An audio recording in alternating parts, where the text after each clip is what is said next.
गोरेगावच्या नेस्कोमधील drugs प्रकरणी आता दोन्ही अधिकाऱ्यांना जामीन मंजूर झालाय। मुंबई हायकोर्टाकडून हा जामीन मंजूर झालाय। गोरेगाव येथील नेस्को प्रदर्शन केंद्रातील म्युझिक कार्यक्रमादरम्यान कथित अंमली पदार्थाच्या सेवनामुळे 2 तरुणांचा मृत्यू झाला होता। या प्रकरणात मुंबई उच्च न्यायालयाने नेस्कोचे उपाध्यक्ष बालकृष्णन कुरुप, वरिष्ठ व्यवस्थापक सनी जैन यांना जामीन मंजूर केलाय।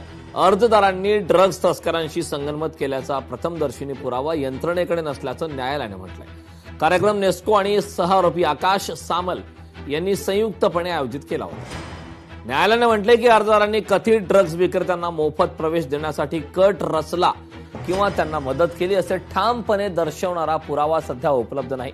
त्यामुळे एनडीपीएस कायद्याच्या कलम 37 अंतर्गत जामिनावरील कठोर निर्बंध या प्रकरणात लागू होत नाही। तसेच अर्जदारांकडून कोणतेही अंमली पदार्थ जप्त झालेले नाहीत, त्यांच्याशी संबंधित तपास पूर्ण झालाय आणि त्यांना तुरुंगात ठेवण्याची आवश्यकता नाही।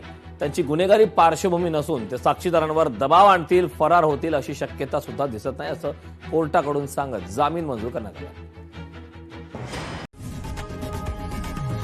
लोकशाही मराठी ऐका, पहा, जागरूक रहा।